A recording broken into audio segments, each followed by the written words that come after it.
welcome to SVG TV News for Monday, February 11, 2019. I am Yvette Boynes with details.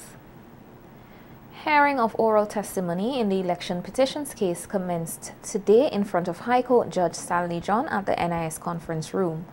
The first witness to take the stand for petitioners was Maya Eustace, cross-examined by the response lead lawyer Douglas Mendes, a Trinidadian who is part of a battery of lawyers representing the respondents.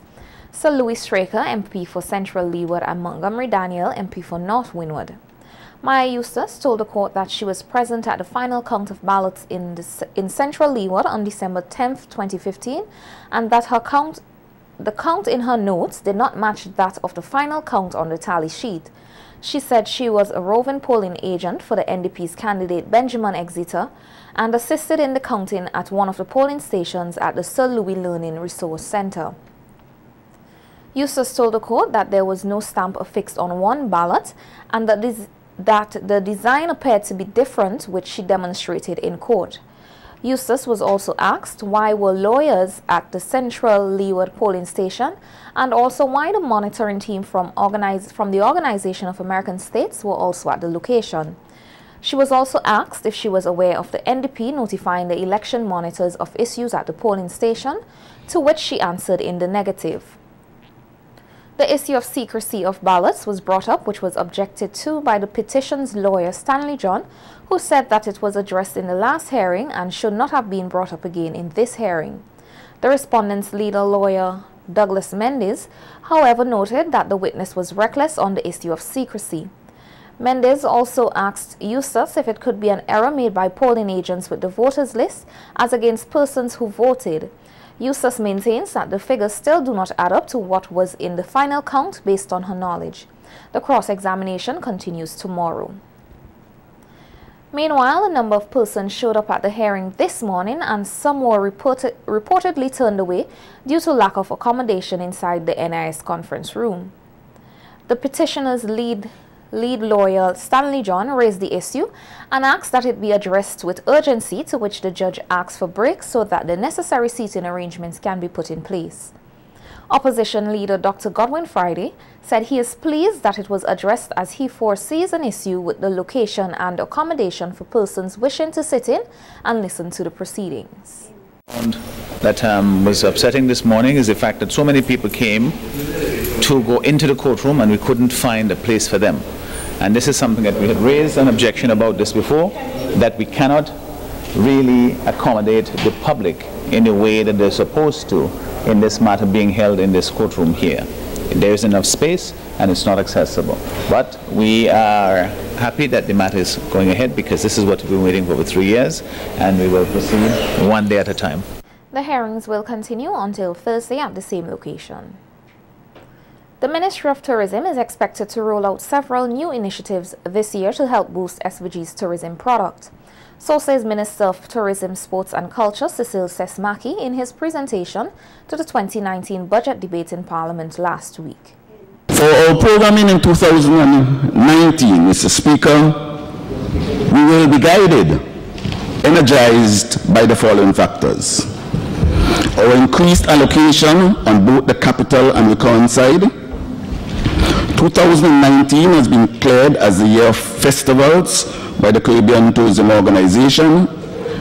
2019 has been declared as the year of focus for sports, health, and social activity against crime. The concluding statements by the IMF in their annual report, the economy of St. Vincent and the Grenadines has been recovering. Following the opening of the Argyle International Airport, tourist arrivals have recovered, thereby boosting tourism-related services, increasing demands for the reconstruction materials, both locally and regional exports. The tourism minister used the opportunity to debunk statements made by opposition leader Dr. Godwin Friday that the increased number of cruise ships coming to SVG was only because of the diversion from the hurricane-ravaged neighboring islands. To the nation, our increase in the cruisers in the 2017-18 season was not because of the diversion. And I explained that yes, 10% more came, but the schedule was already established before the storms hit our neighboring countries, and therefore we are already set to have a bumper season. And this season, we're seeing more cruisers coming. We're seeing larger cruisers coming. We saw 118% increase in the calls to mainland St. Vincent, 58 calls in December, similar number in January, and for March we'll see 83 calls, cruise calls to the destination. In relation to air travel, the tourism minister said he remains optimistic about more international flights coming to the Argyle International Airport, including out of the United Kingdom. There are a lot of opportunities for the local private sector in the area of stone mining. So says Minister of Transport and Works Julian Francis during his contribution to the recently concluded debate in Parliament on the 2019 budget. Francis said the government is encouraging interested private sector entities to join with the government in opening a quarry operations in Richmond on the leeward side of the island. He said the quality and quantity of the stone in the Richmond area is high. We have interested parties, but I have put it public and asked persons to indicate their interest in setting up this quarry. We have the land. 40 years of mining is in that stone, honorable member, for North Leeward. 40 years minimum of mining. A man came from St. Lucia, Mr. Speaker, and I took him down there to see the land, like I've taken other persons from Guyana, Trinidad. In these matters, I go myself too, because I know what is there. Mr. Speaker, this isn't a joke. The man may have had about 6 orgasms walking around this stone. He was so excited, Mr. Speaker, about the quality of stone and the extent of the stone. The fella operates in St. Lucia, Mr. Speaker, 4 crushers in one location. I have absolutely no doubt. The Transport Minister also spoke on the importance of getting persons or entities involved in aggregates, which he said is in high demand in the construction sector. So, Mr. Speaker, please, I want the public to understand what we are talking about. Importation of sand. We can't be building beaches and raping the beach, building hotels and raping the beach of the sand, Mr. Speaker. We can't be doing it.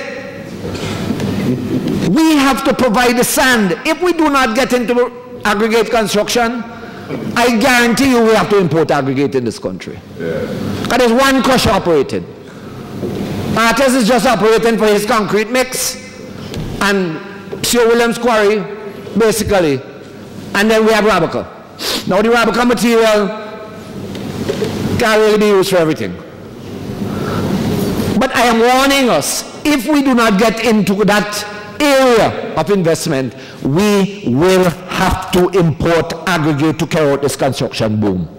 The Transport Minister further highlighted how involved persons in the private sector will be in the operation of stone mining and sand importation. There will be a significant increase on the imported sand, but we have to import it for these type of construction. We're doing a temporary by drip. That was supposed to be for 3 months, you know. But we need to close it off soon. So I've asked CPS this year, immediately, he has about 5 proposals, make a decision and let us get somebody who's prepared to bring in sand. The government is not going to be buying and selling sand. We're staying out of that, leaving it for the private sector. The question of aggregate, we will get involved only on the contractual basis to lease them the land on a rental basis, and they do the crushing, and we get aggregate out of it. Opposition Member of Parliament for West Kingstown, Daniel Cummins, said a proper transportation study needs to be conducted here in order to alleviate the traffic issues in and out of capital Kingstown. Speaking in Parliament, Cummins said persons, especially on the windward side of the island, face many problems getting in and out of Kingstown due to traffic congestion, and that the decision to remove the traffic light system was a bad move, which helped to escalate the problem. The destruction of the traffic lights in Kingstown which were the most modern anywhere in the world, actuated by the traffic rather than fixed intervals. The deliberate destruction of those lights and the use of traffic people who don't seem to have sufficient training in coordination, who will stop you in one area and then have you flow in a direction where another one has already stopped you. The work that should be expertly done by the magnificent traffic light system that was introduced in this country, we're going backwards. The time has long come for there to be a proper transportation study. Cummins said the government must also use the services of trained engineers whom he believes can provide some assistance in dealing with the traffic problems. This government met a project proposed to do a road that will allow traffic moving from the windward or leeward side of the island not to have to go through Kingstown. The current flow of traffic in Kingstown is mind-boggling. It seems to be the work of people who have zero training in traffic flow. Mr. Speaker, it doesn't require a road engineer to tell the people in charge that the traffic flow in Kingstown is absolutely ridiculous. There are road engineers in the country. You don't have to look outside for that. There are people who specialize in these work. And while we boast about how many vehicles we bring into the country, we don't seem to understand the concomitant responsibility to plan for and design a transport system that will not frustrate people, but rather have them enjoy the luxury of a vehicle. This is common sense. The opposition MP also questioned the decision by the government to conduct a study to open the road at the decommissioned E.T. Joshua Airport. I see here in the budget, Mr. Speaker, provision for a study to design opening up the airport road. Mr. Speaker, there's something wrong with this. A study, the ministry is calling for a study to design opening up the airport, the old E.T. Joshua Airport, that is, opening up that. You need a study to design how you're opening up that, Mr. Speaker. I'm a civil engineer, I'm not a traffic engineer, I'm not a road engineer. I'm not a road engineer. Mr. Speaker, you won't want to hear my thing, sir. Police are investigating the circumstances surrounding the discovery of a decomposed body at Fair Hall on Sunday. The police say that at 12:05 p.m. on Sunday, they responded to a report that a decomposed body was discovered at Fair Hall in the vicinity of Wim Road. The identity of the body is not yet known. A post-mortem is expected to be carried out on the body to ascertain the cause of death. Minister of Education St. Clair Jimmy Prince is encouraging the nation's teachers to continue to do their best in the classroom and to seek out training opportunities which will help to develop their skill sets. Making his contribution to the budget debate in Parliament last week, Minister Prince said he is aware that there are many teachers who have completed degree programs and are awaiting appointment. Congratulating these teachers for seeking higher education, Minister Prince said their appointments will be done in phases. We are aware that the continued success of the education revolution is highly dependent on motivated teachers, especially those who are willing to make the extra sacrifice to ensure that every learner succeeds. And of course, I hope that this acts as a motivation to other teachers to pursue tertiary level qualifications that will be of tremendous benefit to the classroom as we work to improve students' performance. I'd just like to say, parenthetically, Mr. Speaker, that right now on study leave, we have 152 teachers on study leave, 152. So you see, Mr. Speaker, the eagerness, the hunger for further education by our teachers. We didn't have this problem. I'm calling it a problem in inverted commas. Before, you know. We have it now because the education revolution has motivated teachers to move forward. Minister Prince said the ministry has also taken note of numerous complaints from parents who believe their children are carrying too many books to school. He said the matter is being looked into and that the ministry will continue to review the standardized book list for students. 3, the ministry has commenced the process of reviewing the primary school standardized book list. The primary objective is to determine a reasonable number of texts used by the students in the classroom amidst concerns by parents and others that some students carry too many books to school. I instructed the unit some time ago to review, to look at the books again, to see whether or not we couldn't drop some from the book list without sacrificing teaching and learning. And they have done so. I don't think they've gone far enough, and they're still reviewing this, Mr. Speaker. Maybe we have too many books on the book list. Maybe we don't have enough of certain kinds of books, because I don't think we know enough about ourselves, our literature, our history. Enough of that is not being taught in our schools. And of course, I leave that up to the teachers, of course, to make sense of that comment and to see how we could bring ourselves into our classrooms, teaching our history, teaching our literature, etc. The Education Minister said steps have also been taken to boost the capacity of teachers to enable them to identify learning weaknesses among students which they believe will result in better performance in the classroom. 10 secondary school teachers and 30 primary school teachers were trained in diagnosing students' weaknesses. So we train the teachers to diagnose the weaknesses in the students so that we catch them early. So by the time they move on, you don't have the problem to deal with. There are some teachers, and I admit it, there are some students, Mr. Speaker, who slip into secondary schools not being able to read properly, or to write properly, or to even add properly. Some, not a lot of them, but one is too much. And we have to catch these people early and to deal with them, Mr. Speaker. And this is a responsibility of the teacher. Yes. That's why you're a teacher. There's some teachers who feel that they're doing a favor by teaching. You cannot. That can't be right. Mr. Speaker. Read up and solve up. That's the theme under which the Gome Methodist Primary School is celebrating Literacy Week. The activities kicked off today with a march by the students and teachers, accompanied by the RSVG Police Force Band around the Daphne community and back to the school grounds where a special assembly was held. Teacher at the school and coordinator of the Literacy Week of Activities, Melissa Cordis, said the focus of the Literacy Week of Activities is to help the students improve their reading abilities, which will be done through a series of activities. Well, it's very important to read.